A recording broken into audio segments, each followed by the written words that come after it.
I've been reading Animal Farm recently with my son and reflecting on a lot of the questions there that arise. And I think we're at a critical juncture at the moment where for a lot of these questions, I'm really looking forward to having these wonderful experts with us today, hearing what they have to say.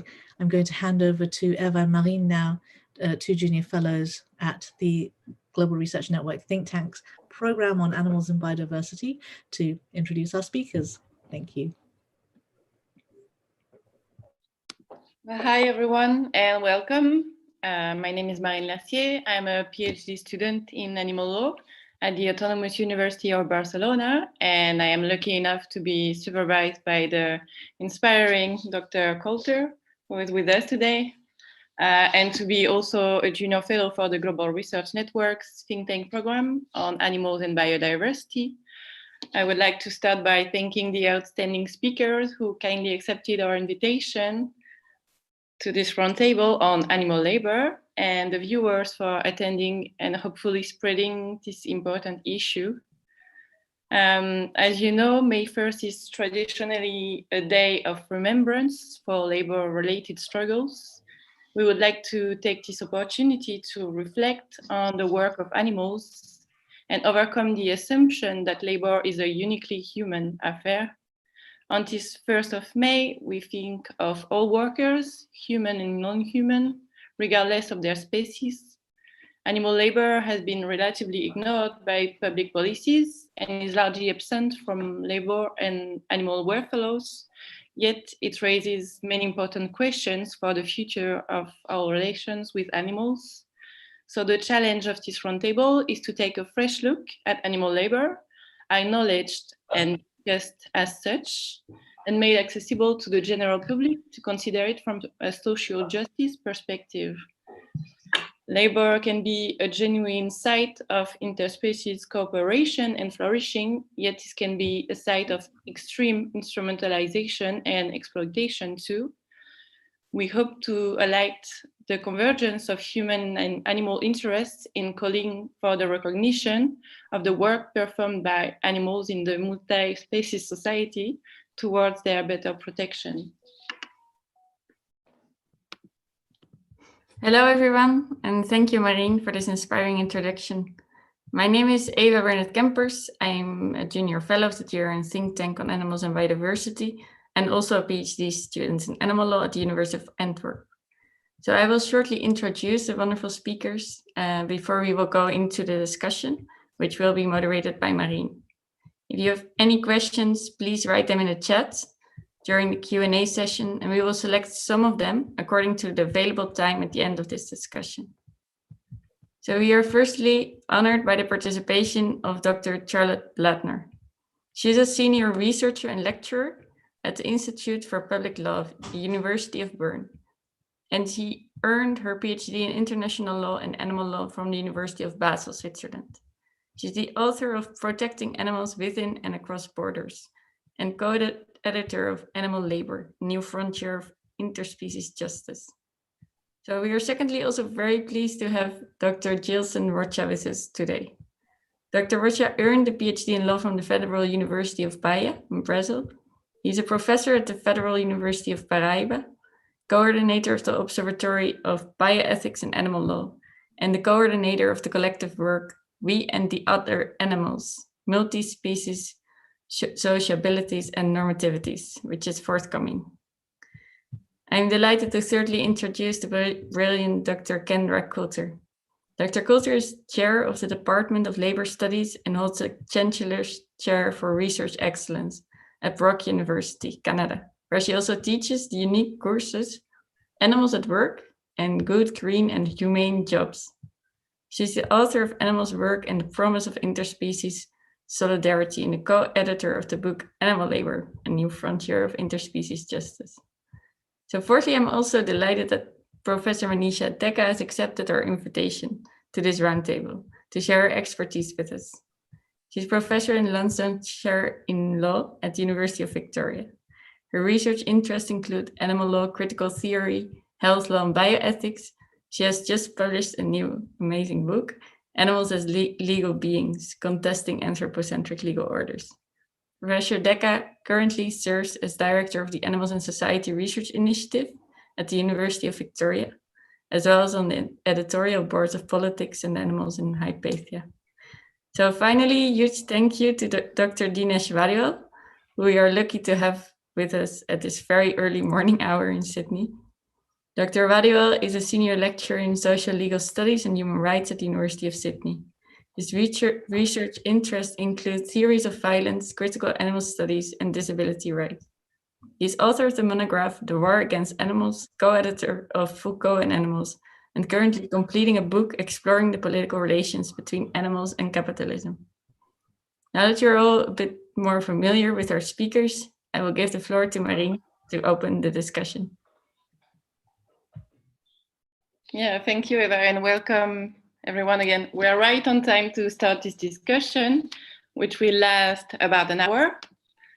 Before entering into the heart of this discussion, we feel it is essential to define some key terms.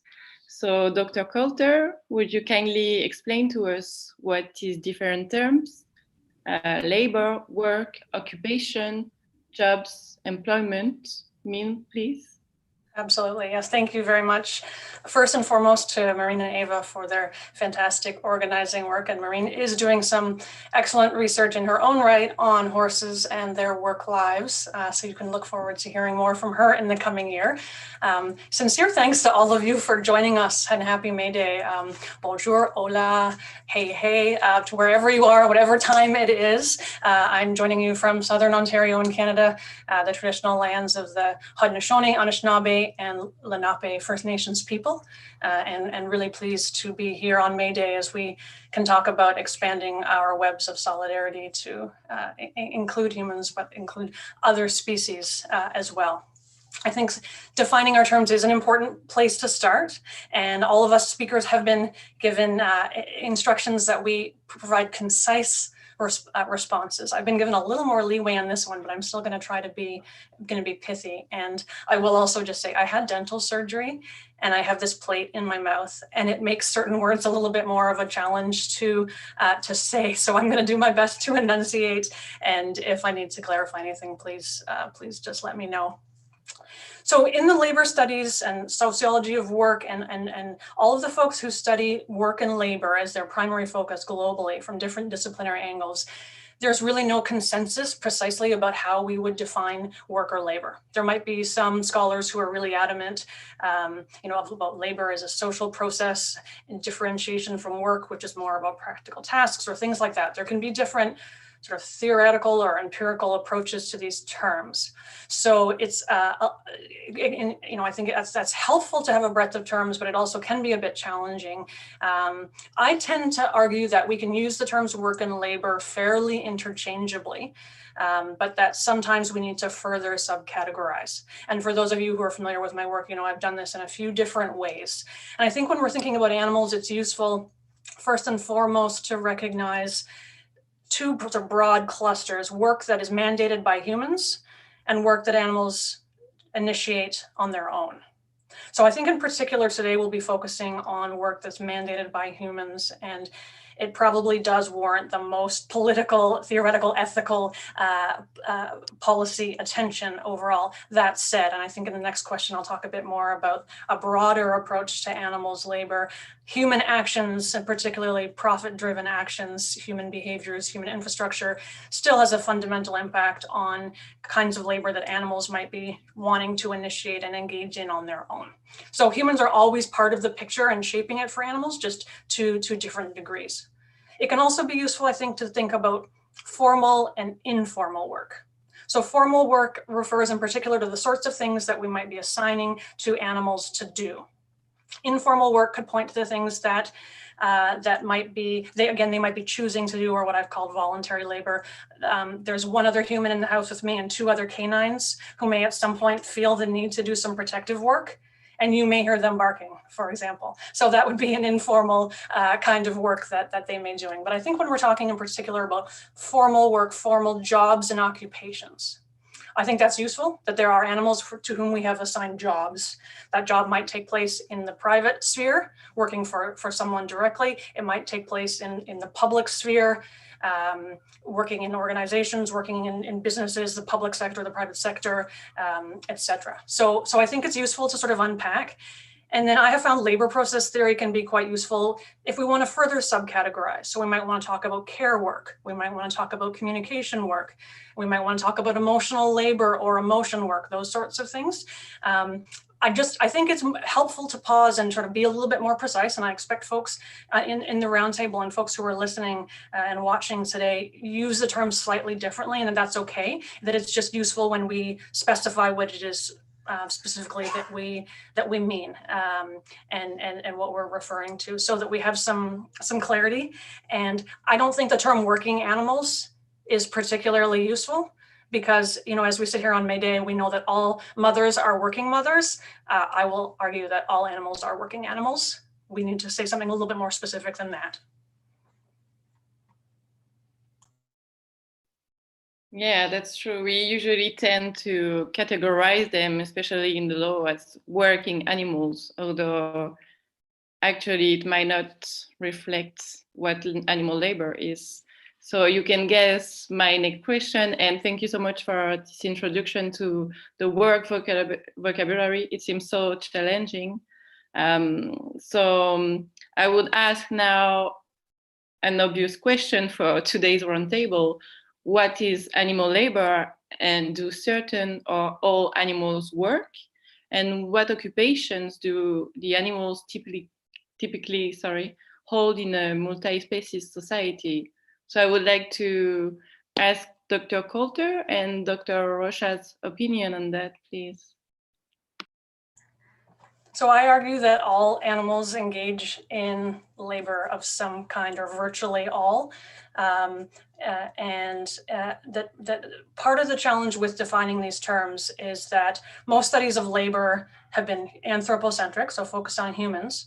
And in particular, they've been maybe Eurocentric or androcentric, in the sense of male-centric, that most studies of work over the last 100, 150 years have tended to emphasize particular kinds of labor, predominantly manual labor, work in factories, those kinds of things. So I've argued pretty emphatically and in a range of places that we need a broader definition that builds from a broader range of livelihood strategies that people use across the global south, that humans and Homo sapiens have used for millennia.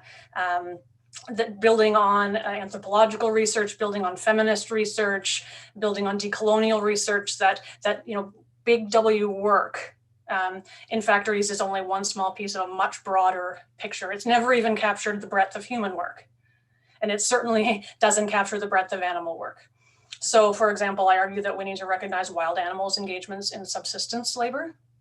And now that's, of course, impacted by human infrastructure, human actions, but that's what wild animals are doing themselves to engage in care work for their own communities, their own family members, to engage in social reproduction, ensuring the next generation of their species, as well as eco-social reproduction, that it contributes to the reproduction of ecosystems. So this is very much building on feminist political economy, but also the realities of the world, that there are many, many wild, or what Donaldson can look up, liminal animals who are engaging in work all the time. The chipmunks outside my house, those are for the little cute little rodents who stuff their cheeks. They're some of the busiest workers I've ever seen. They're working all the time. Before the first day of spring, they were getting ready for next winter. And so I think it's useful to recognize this breadth and move beyond sort of a narrow definition of work, but that we can also start to look at the work that humans assign to animals. So whether it's more recognizable one-on-one service delivery, care work, engagement in tourist sector, engagement in sport, all of these kinds of things. Just because something's leisure for people doesn't mean it's leisure for animals. It can very much be work for animals as well. And that there are all of this is, it's really broad terrain. I often say we're looking at the good, the bad, the ugly, and the complicated when we're looking at animal labor. And I think it's really helpful to have that breadth and to look at the broad range. And I think we'll probably delve into some more specifics. And I think there's a real need for more empirical research and ethnographically rooted or participant observation research to supplement some of our theoretical and conceptual discussions and really look at what's going on in terms of animals' work lives. And that is another term that I think we ought to be using, is what I call work lives. It's not just what happens on the job, but thinking of animals as whole beings. So their life before their formal work started, their life after their formal work ends, so their retirement, but also their time away from work on a day-to-day basis. So their social relationships, where they live, their opportunities for leisure, their interactions, their desires, all of those sorts of things that we shouldn't only be talking about work, we should also be talking about work lives. Yeah, wonderful, thank you. These are really helpful examples to understand what is animal labor. Dr. Rocha, may I ask what is animal labor to you, and if you would like to provide some other examples of your own? I know you're having some trouble with the internet, so let's try. Maybe with the camera off, it might work.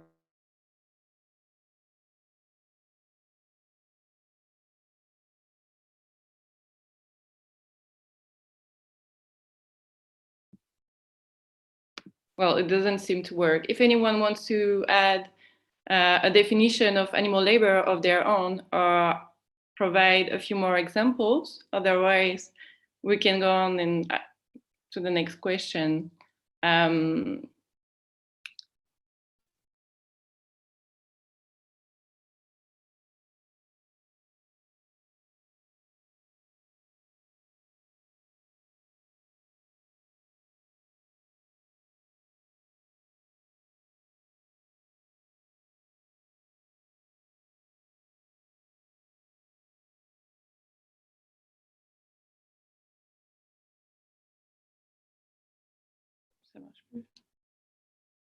Sorry, I seem to have troubles of my own too, not that I was speaking of Dr. Rocha. I hope it works again. So sorry. So, well, I would like to ask Dr. Waddiwell and Dr. Decker, what is their opinion on animals in farms and in laboratories, or wild animals in captivity? Do these animals work for you? Hi there, hopefully you're hearing me okay. It's just a temporary internet glitch. By the way, I'm coming from, I'm from Sydney, Australia. So I'm on the land of the Gadigal people of the Eora Nation here, and sovereignty was never ceded in Australia either.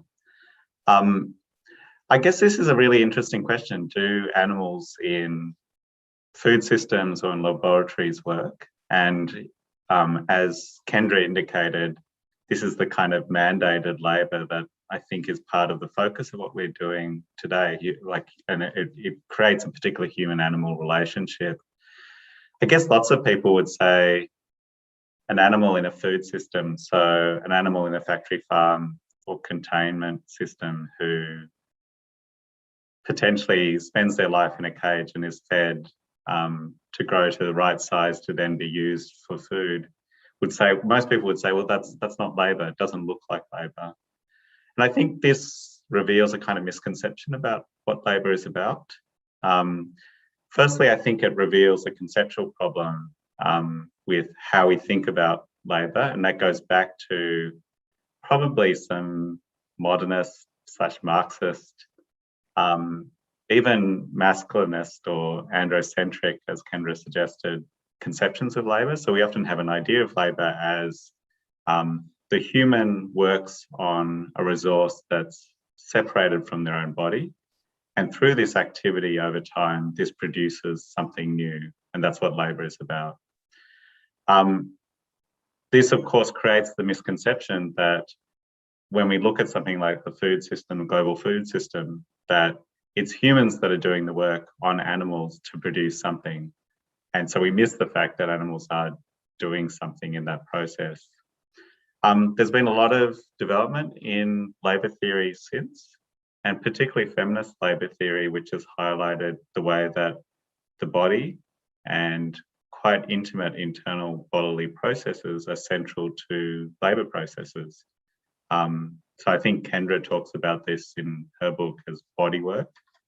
But there's also other conceptualizations such as metabolic labour or gestational labour to describe the work of bringing beings into existence. And I think that these are really useful for describing how intimate processes of the body get tied to labour processes. From my perception, how these are useful is that they help to describe the kind of work that animals, for example, in food systems are doing all the time. So it isn't just that humans are on the outside doing work. It's actually that if we were to understand something like, say, the factory farm, this is an interconnection between both human forms of labour, but also a massive form of animal labour that allows for that production system to happen. In all of this, I would say that the key question is who produces value within a production system. And we tend, through a kind of very anthropocentric lens, to assume that it's only humans that produce value. But I think increasingly, and this is why this work around animal labour is important, increasingly we're able to see that it's a range of beings, including non-human beings, that are central to production of useful things.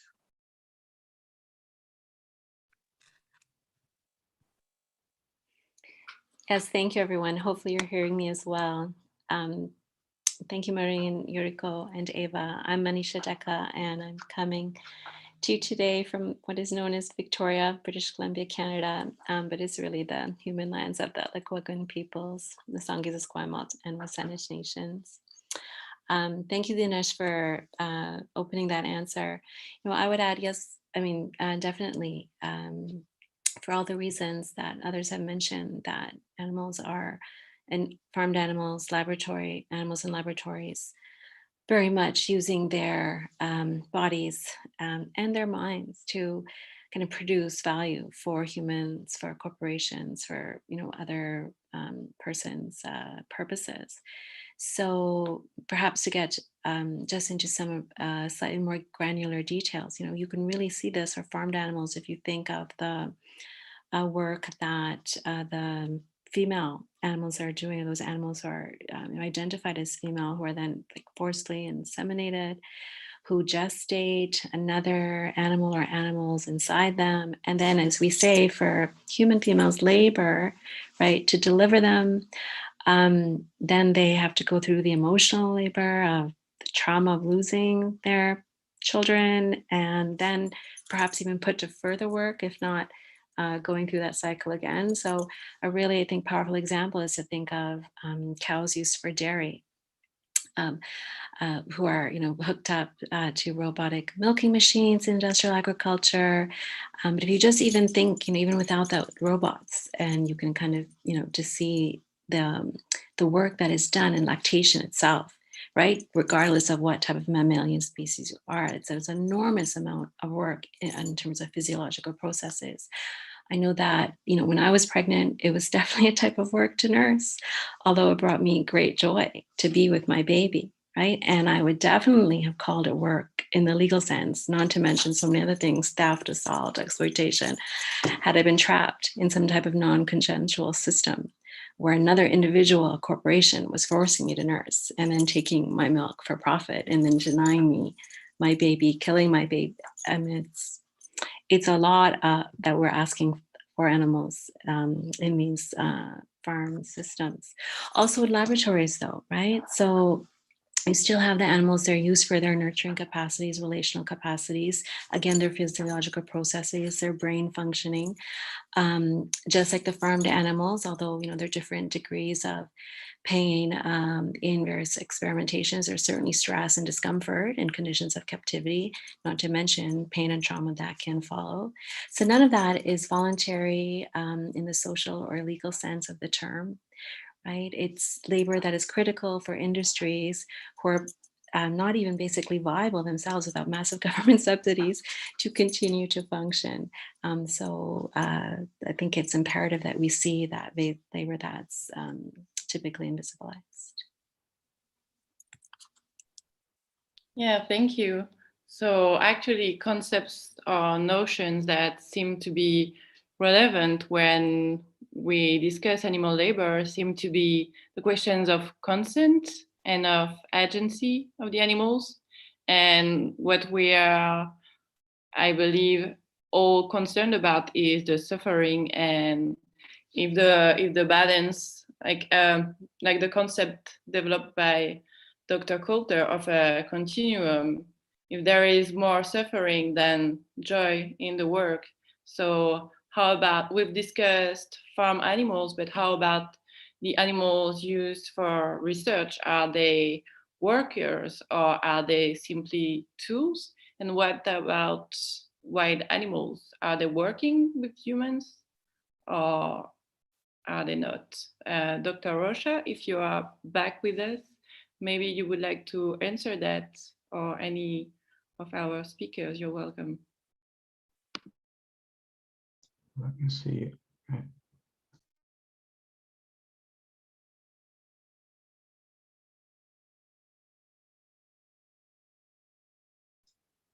Hello, can you hear me? Yeah, now we can hear you perfect. Yeah. Yes, we can. I can hear you. Sorry. Let me see.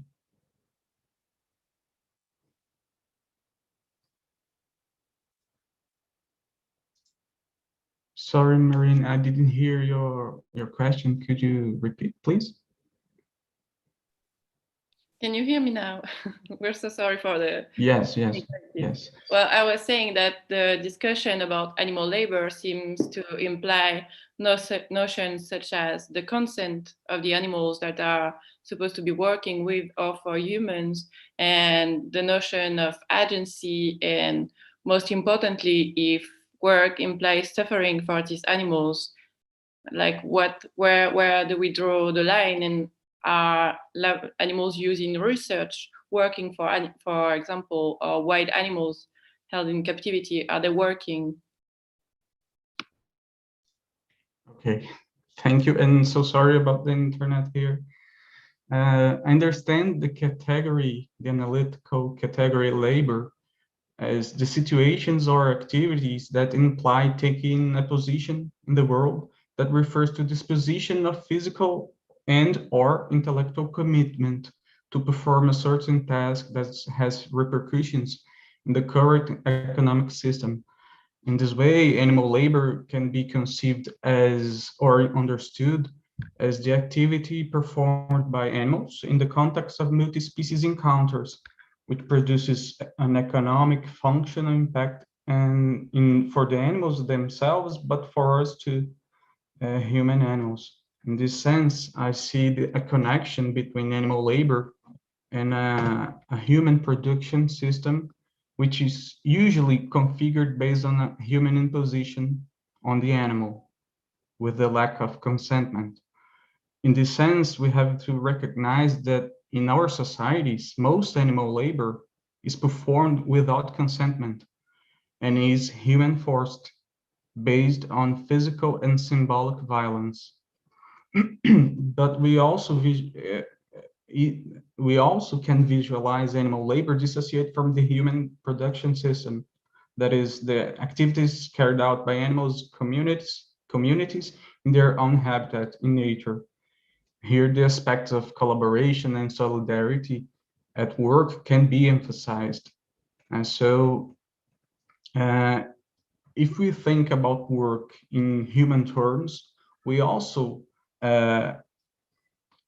can do these activities without the full consentment. We work sometimes, and in the South Global, we work to exist, to in aspect of substance, and therefore this liberal idea of consentment is lacking sometimes in human work as well. And then, but this lack of consentment is an important issue that has to be addressed here. There's some work that we can engage and promote that is not essentially violent to humans and non-humans. And there is some works, some activities that we cannot permit or emphasize or engage or promote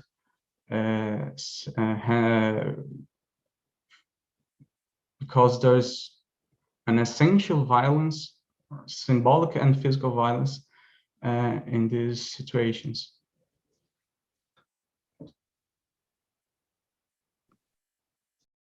Yeah, thank you very much for your insights. Really, it's very interesting, and also for establishing the connection between human and non-human forms of labor. About domestic animals more precisely, performing work for and or with humans, we would like to ask our speakers, are these animals recognized as workers?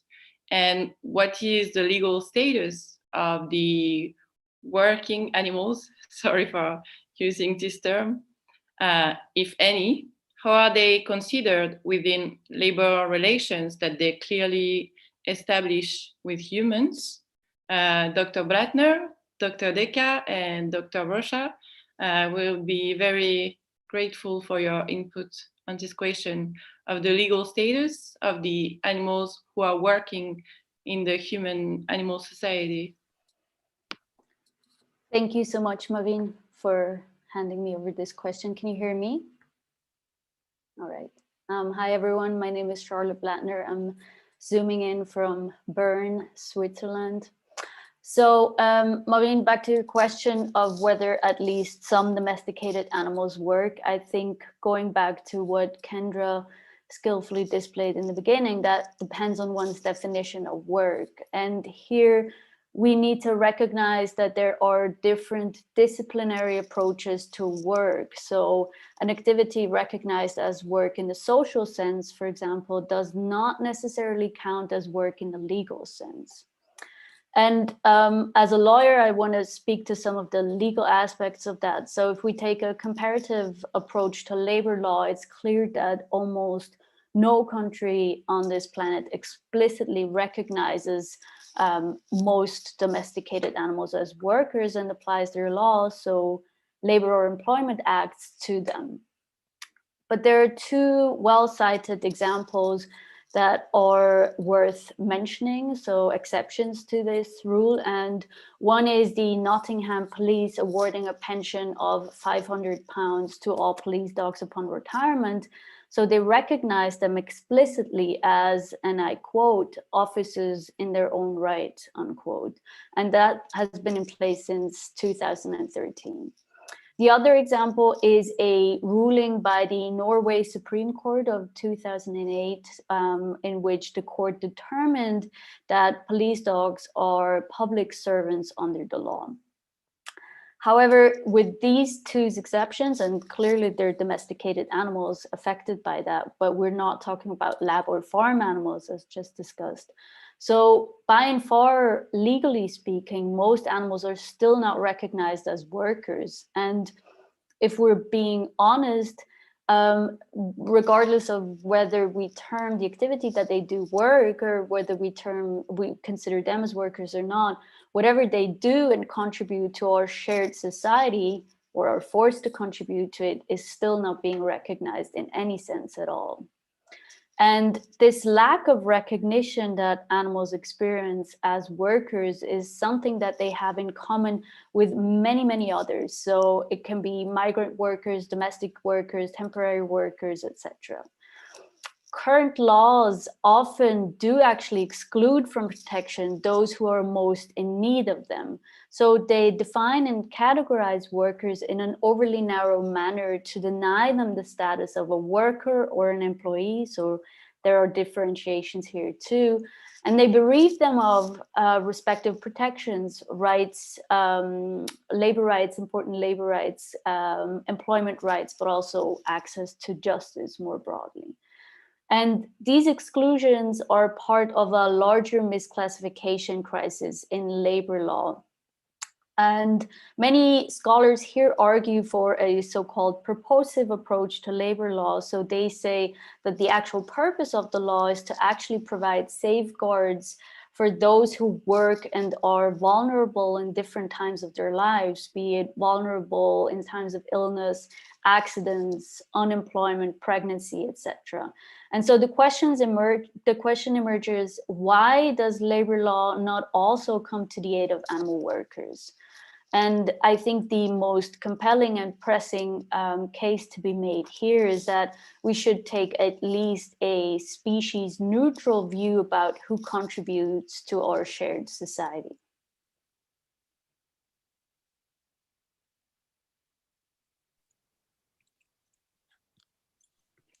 Yes, and to Dr. Blatner's this wonderful summary, I mean, I would just add, we have those examples of animals who are, being assigned work. It's like guide dogs or police dogs or customs enforcement dogs, military dogs.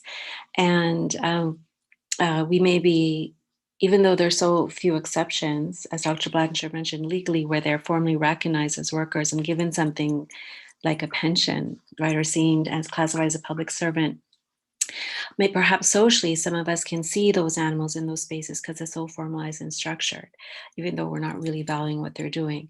But just think of also domesticated animals who are in, formerly wild and now captured, like in zoos and aquaria, who are tolerating their conditions of captivity and all the associated, discomforts and bodily violations that being part of the whole zoo system requires. They're performing in every day under a human gaze, at least a daytime gaze when visitors are in these parks. So I think it's important to see that also as a type of performance. We can also think of domesticated bees, right? Not to mention, of course, all the work that wild bees do for us, really, in the global economy in terms of pollinating so many plants. And I think it's about 1/3 of the food that is eaten is a result, would not be available without the work that bees do in pollination. But that bees that are kept in hives or chickens placed in backyard operations, we often don't see these animals as working, even though they're in this joint enterprise with humans, and it's their bodily substances that are being consumed in the forms of honey or eggs by humans. And so when we think of a bee hive and the beekeeper, we may see the beekeeper as a worker, but not the bee. We see the zookeeper as a worker, but not the animals in the zoo. There doesn't seem to be a good defensible reason for such disparity. And just to connect to the work on feminist political economy and the social reproduction that others have mentioned, I mean, think of our companion animals and all the immense relational and effective labor that they do for us in our homes, in therapy, as emotional supports, as social connectors to other people in the community. I mean, how many times have you been with your dog and then it introduces you to another human because you both have dogs or you're in the park? And this is the work of social reproduction. And so again, to make connection to kind of the devaluation of the work women have done in social reproduction. So think of the work that is not acknowledged, unremunerated, devalued, that women do in home spaces, housework, childcare, emotional labor, mental labor. Even when, in the global South, we're not being homes that we recognize, all the community work, gathering the resources.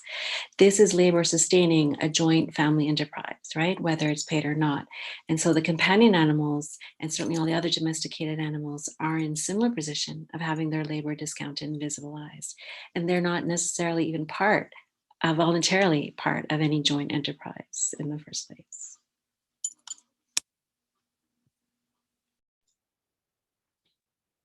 I think domestic animals that perform work are usually not considered as workers. In modern colonial law, animals have been used as instruments for work. From this objectifying conception, we can understand the reasons why most of the contemporary activities that animals engage in the work are exploratory, violent, and usually led to death. And the legal status of property endorses this system of violence. I think the goal would be to emphasize ways of working in multi-species societies that contribute to the flourishing of humans and other animals as well, and to create, I think, legal barriers to the relations of exploitation and precariousness of human and non-human lives in the context of work in an intersectional perspective. Considering animals as subject in the context of work can help us to recognize that there is someone and not something in this context of work, that there is an agent that produces meaning and feelings, and not an artifact of work that can be used indiscriminately.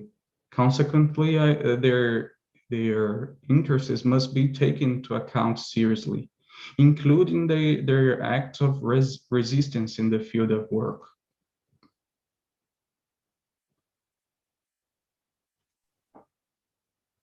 Thank you very much for this very, very interesting inputs on the status of working animals. Well, I can only imagine then what your answer will be, but do working animals, or as I would like to call them, non-human workers, enjoy any labor rights or any similar form of labor protection? And well, there was something wrong with my internet. I hope you could hear the first part of my question. And if not, should they enjoy labor rights in your view, and which have been proposed? Dr. Blatner and Dr. Coulter, I trust you will enlighten us on this question. The floor is yours. I would say that the majority of animals worldwide, and I think we're all in accord on that, do not have labor rights or other legal protections as workers. So the laws that we currently accord animals, including non-human workers, are specific, context dependent, and mostly reactive. And here, I don't think I need to respond that many of us are knee-deep in animal studies, lots of our audience members today as well. But just to say that the ordinary animal welfare acts, including their condemnation of unnecessary animal suffering and cruelty, do apply to working animals, of course, as well. So they do not just condemn animal suffering per se, but only that which is considered unnecessary. And this is defined by the dominant group. And so it comes with a legacy of racism and Eurocentrism. This term of necessity is also, of course, hugely tainted by anthropocentric biases. So in the end, we have human interests trumping animal interests, regardless of how trivial one is or how fundamental another. And embedded in these laws, and I might want to come back at a later point of the discussion to that, but embedded in this is also a prima facie right of us to just use animals as we please and to bereave them of lives worth living and ultimately to kill them in a sense. Rights are, at least in theory, different from such use and property-based protections. So they're actionable, they're inalienable, and they can only be infringed with special justification, usually. Labor rights are a subset of these rights and share some of these properties. And the labor rights that are currently recognized by the international community as fundamental are the right to collective bargaining and freedom of association, the elimination of all forms of forced or compulsory labor. Then we have prohibitions on child labor, elimination of discrimination in respect of employment and occupation. The first two, the first one is a right that Kendra and Alistair Cochrane have strongly advocated for. So collective labor rights, rights to representation collectively, etc. In my previous work, I have focused on the second, so on how we can ensure the absence of forced labor in our relations with animals. And both of these are predominantly procedural rights. The idea of animal labor, however, also raises the question of whether animals deserve substantive labor rights, such as the right to adequate remuneration, access to secondary health benefits like healthcare, paid vacation, maternity leave, and pension pay. What is also discussed in the literature is a right to safe working conditions, a right to retirement, or the right to rest and leisure. So as you can see, some of these laws that are being proposed, they have distinctively positive context in the sense that they do not just aim to basically avoid, prevent, or do away with suffering, but that they actually do want to, at least in theory, contribute to fulfilling positive needs of animals, so contribute to their flourishing. Yeah, Charlotte has synthesized that little train really well, and I think that I think it's still imperative and important as we grapple with this. I think it's very challenging to think about what might sort of labor law for animals look like, and nationally or internationally. I think it's a fruitful terrain of exploration, but it's very challenging. But that there is still a need for organizations that we might deem a little more ethically acceptable, or engagements in labor where we're a little more comfortable with how animals are working for or with us to develop their own policy and protections for animals. And I know a number have. So for example, I've been studying justice facility dogs in Canada. And so these are dogs, certified service dogs, who work in particular supporting child victims and child witnesses as they're preparing for trial and preparing to testify, often against family members and things. So this is an organization, I think, that has, one, really taken the concept of work lives quite seriously when they're thinking about these dogs, but also thought they probably wouldn't call it labor law, but I see that's what's going on, is that they are trying to think about sort of what should the working conditions for these dogs be, grappling in an informal way with some of these questions around choice, and can the dogs remove themselves from circumstances and things like that. So I think that, and I know we have some organizations and NGOs among our audience today, and I think there is still a real need for organizations to develop sort of occupation specific or context specific policies that are going to be governing the animals. I also think a key piece of this, and this is often how I approach this question, is, well, sometimes it's actually not about just giving an animal more rights at work. It's about removing the work altogether. That in some instances, animals deserve the right not to work for us. Or, as I've argued, when in cases in particular, industrial agriculture, et cetera, labor as a lens is useful for seeing how it's being repressed, how animals' own desire to engage in their own forms of care work and social reproductive labor with their own babies are being denied, are being repressed.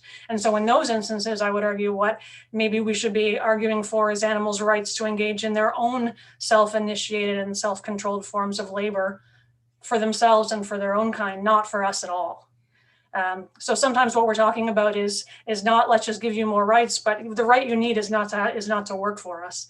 And so in those instances, I think we need a broader labor language.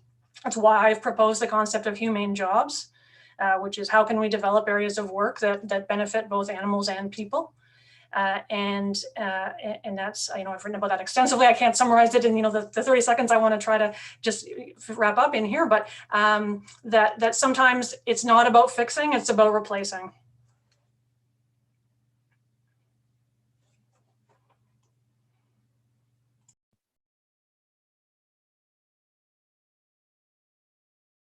Yeah, this is very interesting. Thank you. So in light of this, Dr. Blatner, is the recognition of working animals as non-human workers the precondition to their enjoying any labor rights, just as being a legal person might be in order to hold rights in the first place? Yeah, that's a really interesting question. My short answer to this would be yes, but it's a little more complicated than this, because the two questions, the question of legal personhood is somewhat also entwined with the question of status as a worker, recognition thereof, and access to rights and justice. So a central crux about the concept of animal labor is that it's possible that animals will still be recognized as property or still count as property legally speaking while they're being recognized as workers. So of course, the history of slavery painfully demonstrates that it's possible to recognize and even value the labor of people whilst maintaining property rights over them. And just as many people were people property during the 16th until 18th century, there's a chance that animals will remain animal property even as they're being recognized and valued for their labor. And as many of you know, some people in the animal studies area do not consider this a problem because they either think that abolishing the property status of animals is unnecessary because it doesn't change that much, and basically using the property status can also get us somewhere because owners cannot generally do as they please with their property. Or they consider it impossible simply because the majority of animals are currently owned by large multinational corporations. But I think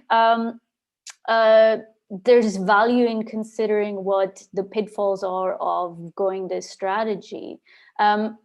If animals were recognized as working property in that sense, I think there are a number of dilemmas that come up. So the first is that the default situation that property rights create is that property holders have a prima facie right to access the things that they possess. So they have prima facie access to animals and their labor. However, if animals were recognized as persons, the starting point would be radically different. Workers are presumed to be sovereign over their labor, and only when they consent are rights of others to their labor established. So the starting point is completely different here. And when we think about labor relations, legally speaking, a labor relation is not something between the owner and whoever is being owned, but it is a relation between the owner and other individuals in reference to that one thing. And if I am a thing who is owned, I'm either often invisible to the law totally, or I'm shielded from its most potent protective powers. And as working property in that sense, animals also lack the rights of any sort. So claim rights, liberty rights, or immunity rights to challenge this. I believe that the idea that we set up labor rights for animals within this framework without actually addressing the question of personhood is nonsensical. I think there's a true need for recognizing that animals have interests and rights independent of ours, and that they're not resources for us to use. So in a sense, however, we have to think about how we can get to that point. And I believe that the recognition of animals as workers can ease this transition by facilitating and potentially expediting the recognition of personhood. Well, thank you. This is a very complete and brilliant answer to this question. And we see that there is still a lot of work to do. In light of our commitment to include animals as serious stakeholders in social justice issues and in labor struggles in particular, would you mind pointing out why is animal labor in a multi-species society a social justice issue, and how is that connected to other social justice movements? So Dr. Decker, Dr. Rocha, and Dr. Wadiwell, we would like to ask you what connections between human rights, women's rights, and other vulnerable groups' rights and animal rights in the field of labor could we identify?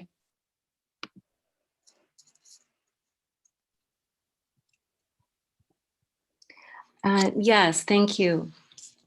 Well, I would first start off by saying, when we take animals for granted by devaluing their labor, invisibilizing it, or treating their death as a necessary consequence of some benevolent human purpose, claim benevolence, we are participating in a form of othering at the species level.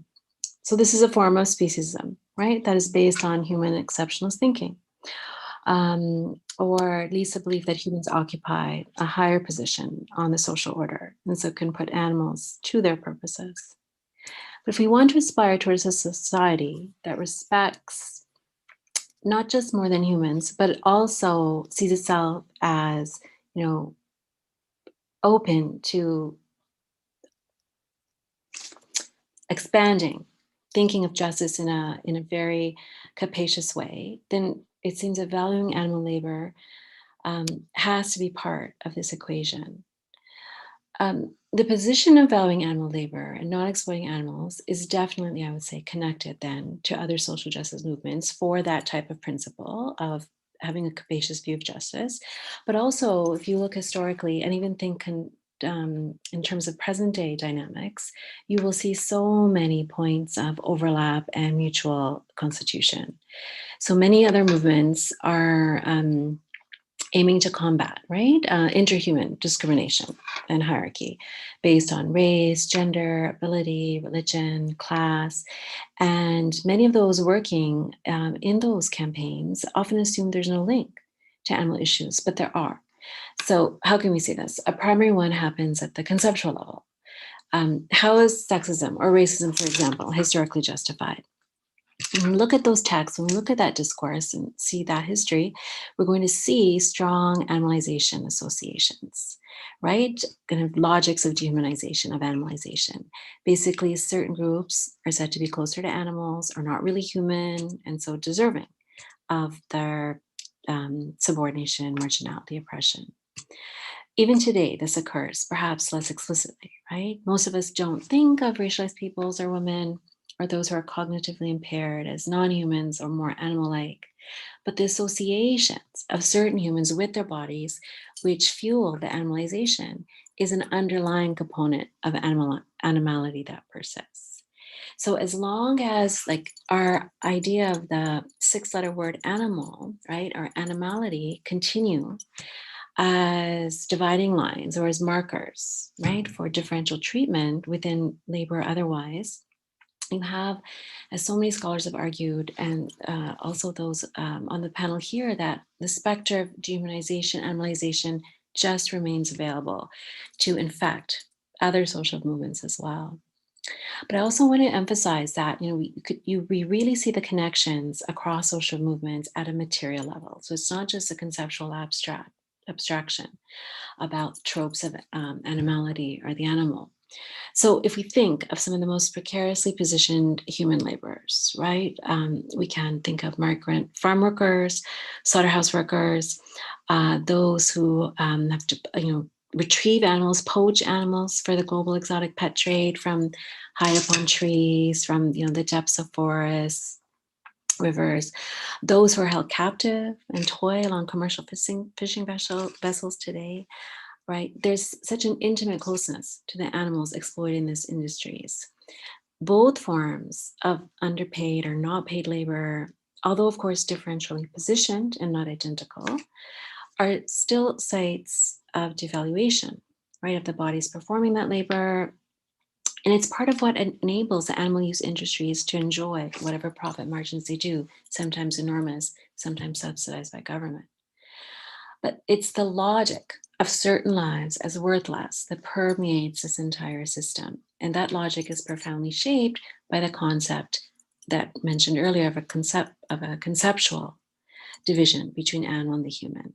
And this is the divide that materially legitimates the capture and killing of animals by these human workers in these systems, what we might call the animal industrial complex, as well as the devaluation of those human workers themselves. And again, I would just mention the really, I see close kind of similarities, parallel between that social reproductive labor that so many women do the world over in their homes, right?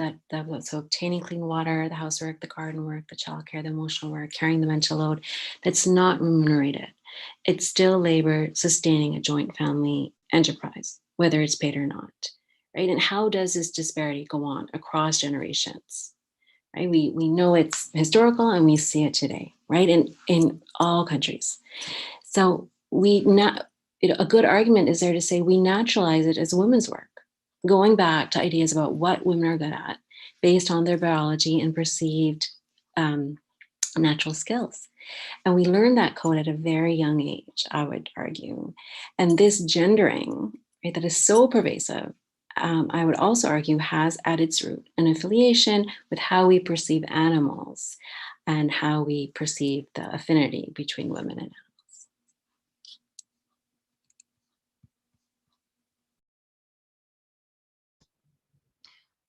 Well, I think that the narratives of labor law related to the logic of recognizing social vulnerability and the essential asymmetry of the capitalist system still hide the social role played by animals in their respective work situations.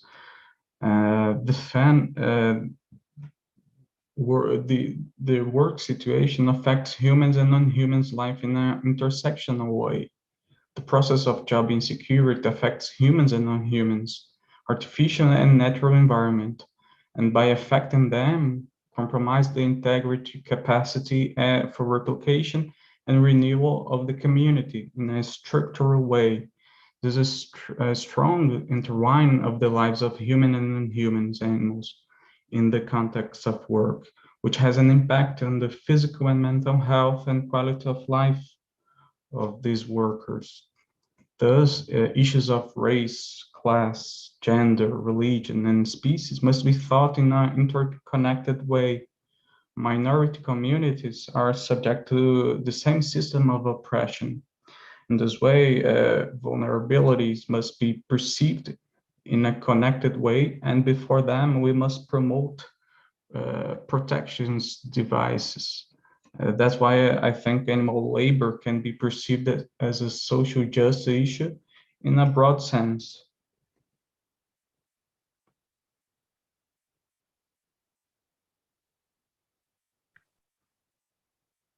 Just to quickly add to both Jason and Manisha's points, which are very comprehensive. I just add that one more thing to think about, and I think this follows on from what Jason said. The failure to recognize animal labor means that we actually don't see the full extent of the social justice issues before us, because we fail to recognize the intersection between both human social justice concerns and those that affect animals. And maybe to start with the big picture, if we look at something like capitalism as a social and political relation, I think what animal labor does, it gives us actually a very complete picture of what is going on with capitalism. So in the old, let's say, Marxist story of capitalism, capitalism was a system of inequality between the worker and those who own capital. So typically this was the human, often male worker that was seen as primary within that relation. As Manisha talked about, feminist theorists have done a lot of work to highlight the way that all sorts of informal labour that falls outside of the formal productive process. So this would be the work of social reproduction is essential to producing value under capitalism. So already feminists have shown that actually how we understand capitalism has to be broader than what is actually happening in formal production. But I think what animal labour helps us to see is that capitalism as a force is devastating for all life on the planet. And I think, in a way, focusing on animal labour, but also about the relationship between capitalism and nature and the environment, gives us actually a very complete picture of what capitalism does. It literally sucks the life out of all beings on the planet. And that is what is the social justice problem that this economic system presents to us. I think there's also a material question here, and this is about how we deal with particular sites of this exploitation. So I'm particularly interested in wild capture fisheries happening globally, because I see this as a highly interconnected social justice issue, and something Manisha just mentioned before. In the Asia Pacific, there are industrialized fishing vessels working the seas, and they drag up countless struggling fish in a completely unsustainable way. So many environmentalists point out that the seas are being fished dry as we speak, and that animal populations lack the capacity as a result to reproduce themselves as a population biologically. The trauma the fish experience is immense. There's amazing work being done by fish scientists showing that these beings experience pain and have emotional lives that are no different to land animals. So this is devastating, certainly for animal advocates. Lots of labour theorists point out that endemic to wild fish capture is all forms of low wage and forced labour, both at the site of capture but also in processing. So typically in seafood processing, you have lots of low wage or forced labour, including a largely feminised workforce on land who are processing dead animals to become food for largely consumers in the global north. To me, this is a multifaceted, multi-species social justice issue, and we can't deal with that issue by just looking at one aspect of it, labour. We actually need to look at, human labour. We need to look at the intersection of different forms of labour, and also understand the way that this interacts with other problems, including climate change and the environmental devastation that our economic system is enforcing on our planet. So to me, that's a really good example of how, in a material sense, in order to take on that social justice issue, we need to understand all the different elements, including animal labour, in the problem.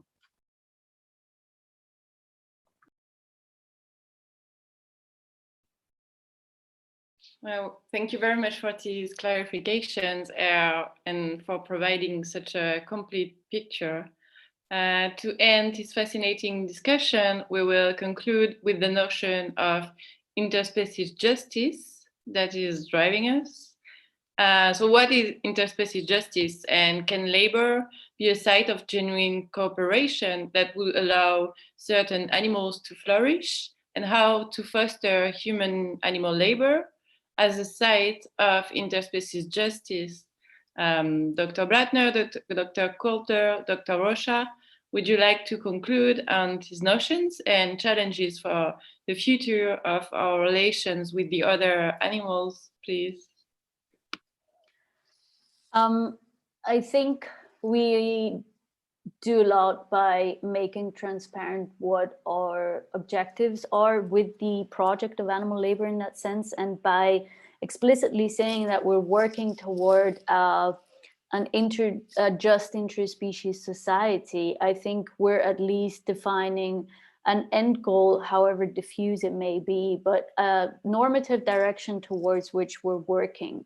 And so Dinesh has really made a compelling case for how much needs to change for this to happen. And so we've discussed this at numerous other occasions, but I think lots of us in this area share the opinion that we need a broad transition from the status quo. So a descriptive account of what animal labor is toward what could be possible, if anything at all. So usually we talk about a spectrum from forced or bad work toward good or free work, so-called. And there's lots of points on this spectrum that need to be fulfilled for work to ever become a site of flourishing for animals, and for human-animal work relationships to be part of a just interspecies society. And we have named numerous of those today. There are lots of other caveats, specific prerequisites, and larger background conditions that need to be in place for this to work. Just in terms of conclusion, I want to restate that I really think it's important to get away from the old use and property-based paradigms, that we recognize animals as subjects, as rights-bearing subjects, and that we enshrine their personhood in the law. I think it's also important to enshrine robust rights to self and co-determination for animals, meaning that most of the relationships, work relationships that we have with non-human animals are forced in nature and therefore should be done away with. And another point that we haven't talked about today is whether there's sense in introducing economic support systems that ease economic pressure to basically feel forced to take on a job, etc., like basic income guarantees. I think overall, the project of animal labor as a tool for normative transformation is extremely delicate and risky. And it all depends on the laws and social practices in place, the way that we use and see labor. So, for example, in the North American tradition, there's a much more skeptical, and rightly so, skeptical attitude towards labor as opposed to European social legal space. So in addition to that, it also depends on our willingness to fully attend to the animal's manifold interests. So I think there's no way of meaningfully taking on the project of animal labor and work toward a just interspecies society if we do not consider animals' views about whether at all, what and how they want to work. And so all in all, if anything, this will considerably change the concept of labor as we know it today.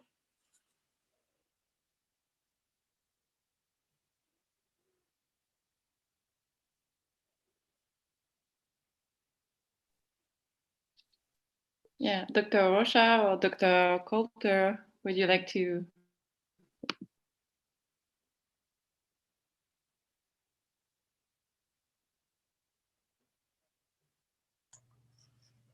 Sounds like Jailson might be having some technical difficulties again. I can pipe in. So I spent my life working for interspecies justice. I think it's a goal. I think interspecies solidarity is a key engine that will help move us in that direction. And I like the concept of solidarity and proposed it for interspecies concept because it doesn't require sameness.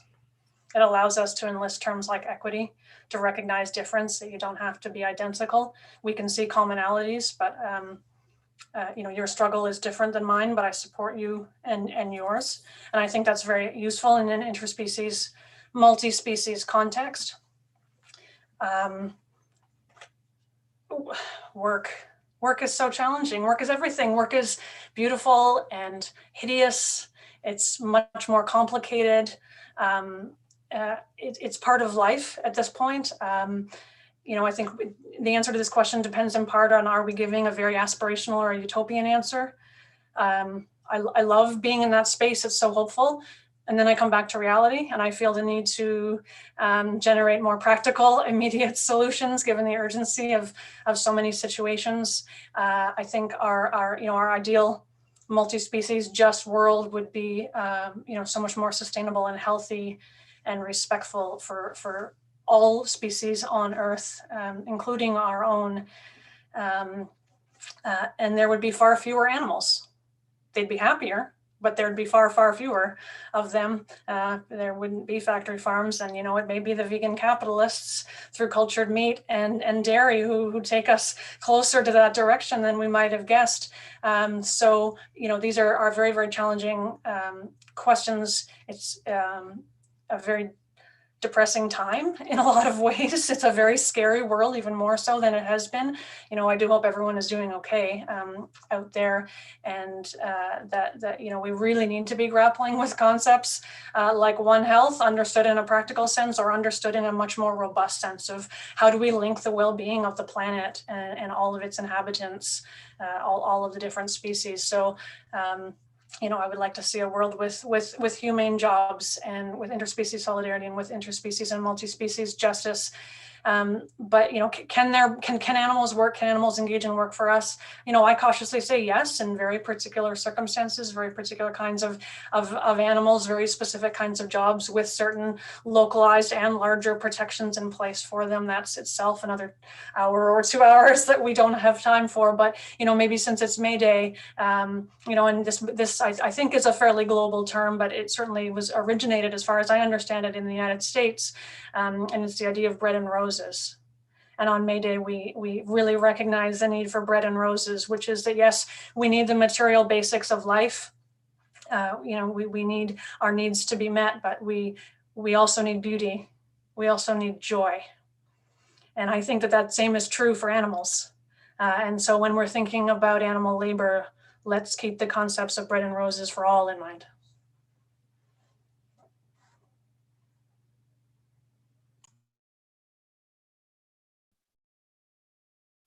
Thank you so much. I believe Dr. Rocha is having some troubles with his internet. I don't know if he's able to conclude. Let's give it a try. Otherwise, we will switch to the questions and answers with the speakers and the audience.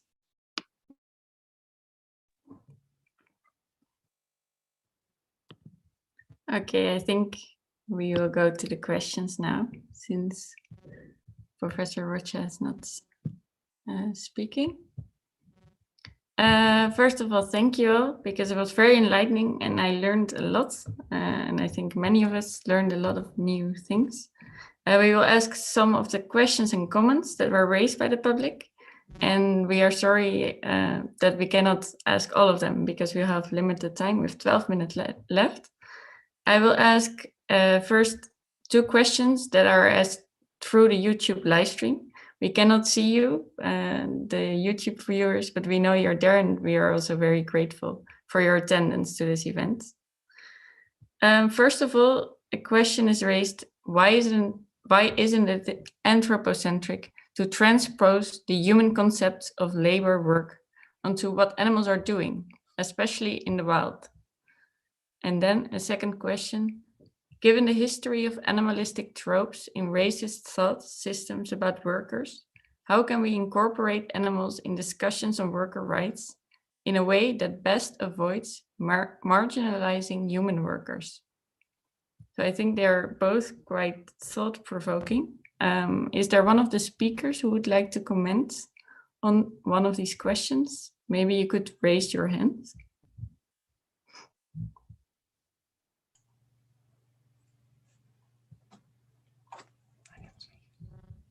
Kendra, yes. Second one, this is precisely why I've proposed the idea of humane jobs as an agenda for humans and animals. It's about creating and recognizing the need for humans to engage in income generation, and that the industries that disproportionately damage animals are predominantly staffed by poor people, racialized people, working class people from around the world. So it's very appropriate to be calling for an end to things that bother us, that are indefensible, that are abhorrent, as we should be, but we also need to be thinking always about alternatives. We can learn from some of the sort of green job strategies about what has worked and what hasn't worked, but also generate new ideas and new possibilities. I heard in the US the other day, the new President Biden, we're all in the world breathing a little easier, I think, and he was really seeming to take that by heart, which was recognizing that sort of the green jobs, the ambitious green jobs agenda, many 80–90% of the positions are going to be open to people with only a high school education. And I think we need to be thinking about the breadth of skills and abilities and backgrounds and folks who deserve decent paid work and to have their work recognized, and that's central to a humane jobs agenda. Quickly, in response to the first question, I wasn't sure if it's why is it or why isn't it anthropocentric? We are humans, we have human terms. So anthropocentrism to me has two meanings: human-centric, in that this is how we think, this is how we organize thoughts, this is how we communicate in words. Right now we're speaking in English, and a special kudos and thanks to everyone who's participating today in a second or third or fourth language. I know that's very difficult, and we really appreciate that. So we can be anthropocentric in the sense of we have to speak a shared language in shared terms that other humans will understand. We don't have to be anthropocentric in the second meaning of the term, which is we only think about humans. We're only human-centered. We're prioritizing humans above all else. So I don't have a problem with us having to use human language and human terms. I can't understand what it's like to be a bee or a cow per se. I can try to empathize and try to understand, and I think it's really important that we do that. We're then going to have to speak about it in human-centric ways and languages, and that's okay. What we don't want to be is anthropocentric in the sense of believing we're the only ones that matter and that we're the center of the universe and the only species that needs to be considered. Okay, thank you. That was a very clear answer. Does anyone have a comment on the other question, the second question?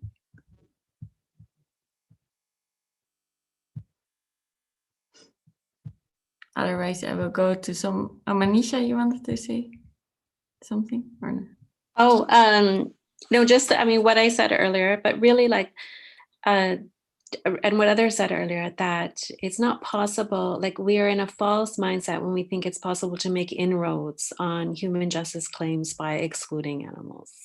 So we really need to get out of that narrative, which is very difficult to do because so many people believe in that, and that's what we're told. But just like within human campaigns, we are aware that the claim that we need to focus on this issue first before addressing that issue is not helpful in most instances. The same applies outside the human boundary. I see. Thank you. We also have a question from Ted Junior Osterwell. He's wondering where we draw the line. Are animals also insects that work? Because insects work extensively. And what about various forms of bacteria, plants, fungi?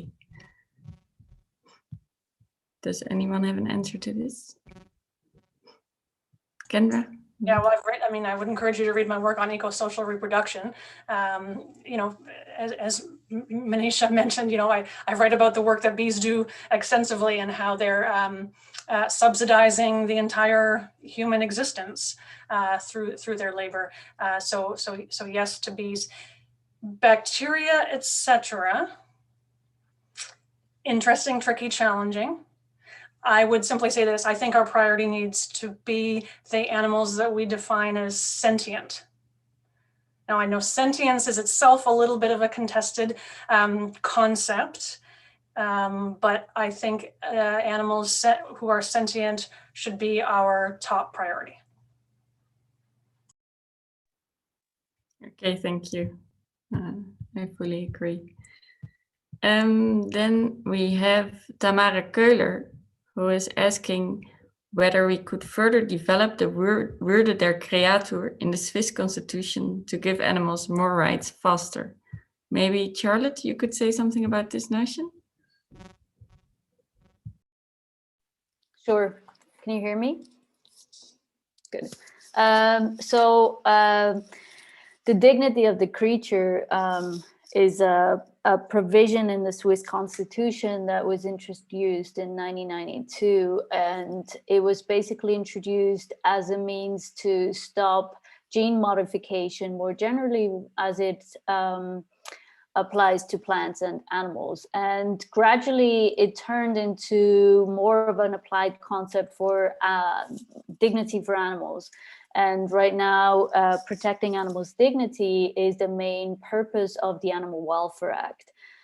Dignity, usually in the case of human rights, is an incredibly capacious and powerful concept, to the extent that dignity is based on, again, a very Eurocentric tradition, is what basically is the core of all rights that we have, so that we're not being used as ends, as means for other people's ends, but that we have an inherent value that shouldn't be violated at all. And so setting up a concept of dignity for animals as maybe something that could be conducive to that is in theory not a bad strategy to take on. But in Switzerland, the dignity for animals has been interpreted in relative terms. So whereas humans enjoy dignity, absolutely, animals enjoy dignity only in relative terms. And at the end of the day, apart from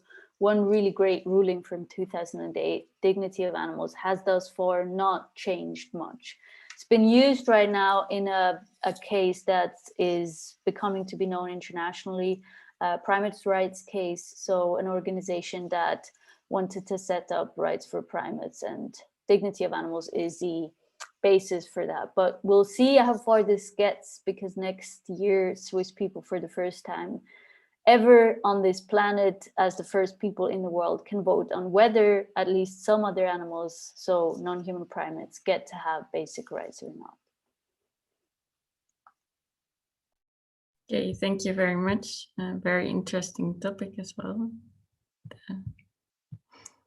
Let me see, we have another question by Silvina Pezzetta, who is wondering whether it is actually in the interest of domestic animals to work at all. Would anyone have a comment on that?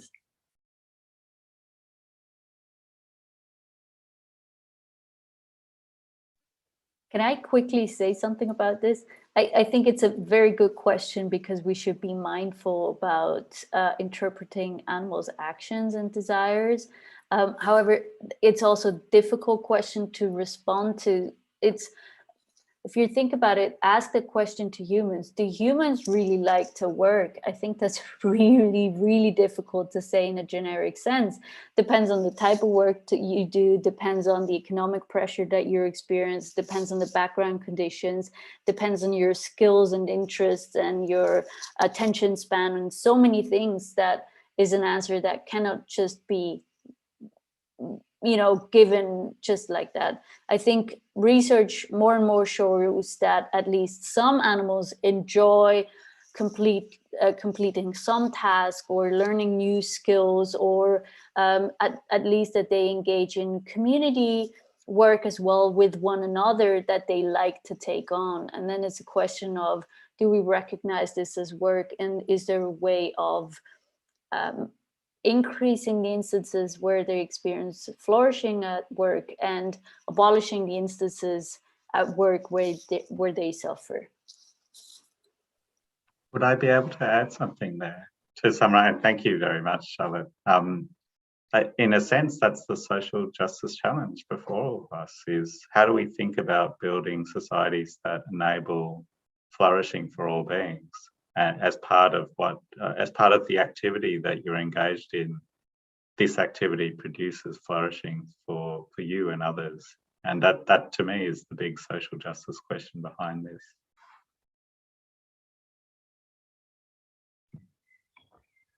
Okay, great. Thank you both for these additions. We're approaching already the end. It's now 1.5 hours that the discussion has lasted. So is there anything that one of you would like to conclude with?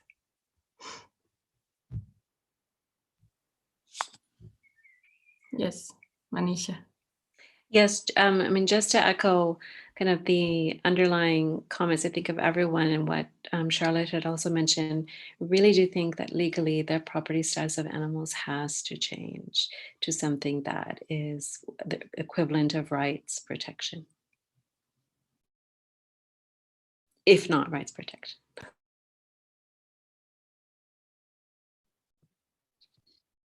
Wonderful. Well, thank you very much, everyone. Thank you so much to our speakers who have provided very brilliant insight on so many issues relating to animal labor. And let's hope that recognizing animals as workers is a goal that we could achieve together, and let's strive to work together on that, and obviously making animals more visible, just as we did today, trying to make this issue of animal labor as a social justice issue on Labor Day.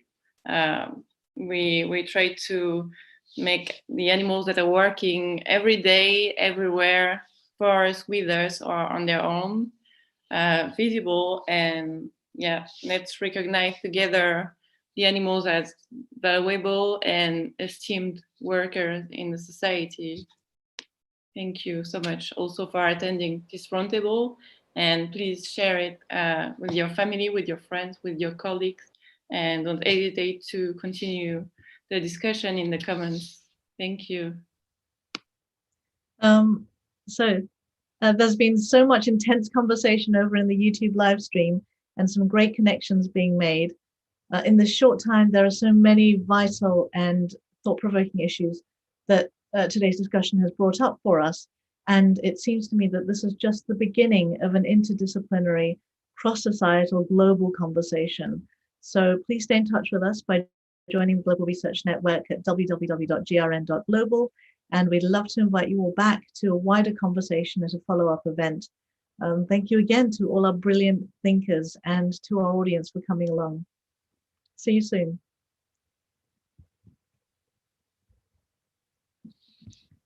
Thank you.